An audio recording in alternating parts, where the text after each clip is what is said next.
Alright, what's going on everyone? In this video I'm going to show you how to upgrade the Lotus Field Combo Challenger deck into the top tier meta deck that it is designed after. With a few small changes, we can actually have a fully finished deck that can frequently be seen top 8ing major Pioneer tournaments. The deck is basically done out of the box. I mean, it's done. Well, sort of. The best way to demonstrate this is just to compare the deck lists. On the left is just the main board that you got out of the box. No mana, no sideboard, just the main board. And on the right is an example of a tier 1 deck. So if we highlight in green the cards that the decks have in common, this is what it looks like. And if we highlight in red the cards that are different, it looks like this. So literally, we basically have the deck. A few minor problems, but for the most part, it's the deck. First off, no deck plays opt. Literally none. I could not find a single deck that played opt.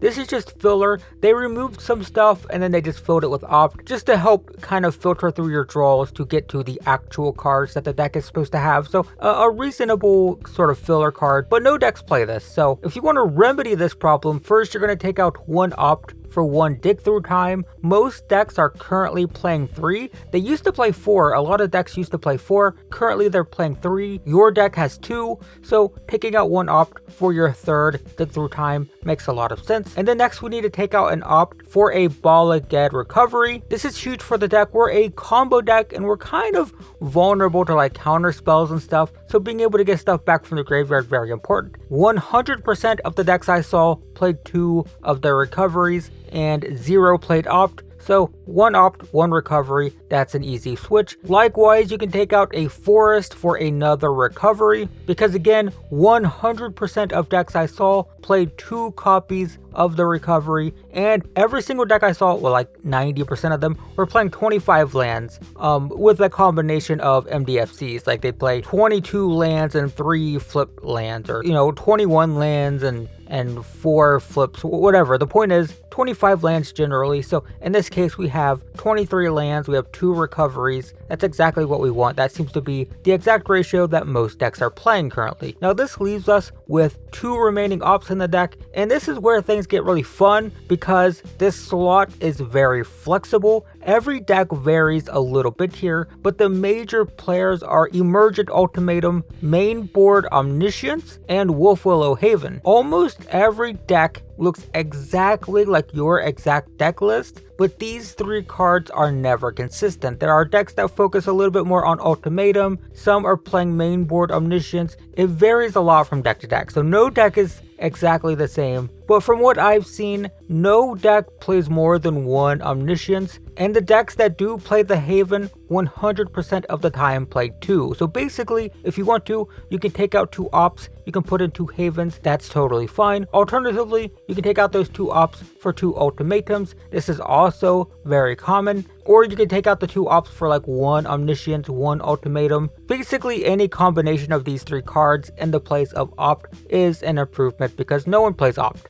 And if you're indecisive, I apologize, but there really just isn't a right answer here. It's really just a matter of preference. Every deck is a little bit different, but what's consistent is no one plays opt, so anything is fine. Now moving on to the mana base, there is one major land missing, and that's Blast Zone. Literally every deck I could find ran a single copy. I don't think I've ever seen a Lotus Field deck not playing Blast Zone, so you can definitely take out a basic for one of those. That's totally fine.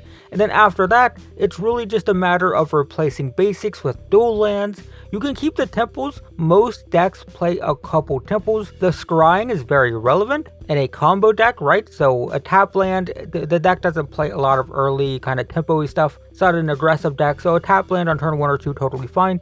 And this deck does like to dig through its deck, find those combo pieces, so temples are fine. But most decks are playing Botanical Sanctum and Bark Channel Pathway. So replacing basics with these is preferable, though of course they are very expensive. And much like those ops, the sideboard is also very flexible and it changes a lot from deck to deck. I had a very rough time with this just because like every single deck is different. There's so many different builds just because remember this is a wish deck, right? You're using your wish card, your Fae of Wishes, your Mastermind's Acquisition to get win conditions out of the sideboard. So there's a lot of variation from deck to deck. Technically technically the Sweltering Suns should be Anger of the Gods. This is what is typically played, but honestly, it's not a huge deal either way. I say if you own Anger, feel free to make the change. It's fine, but it's not crucial. I wouldn't go out of my way to get Anger of the Gods, but also it's only like a couple dollars now, so it's kind of like whatever. You can add Anger, you can keep Sweltering Suns. Both are,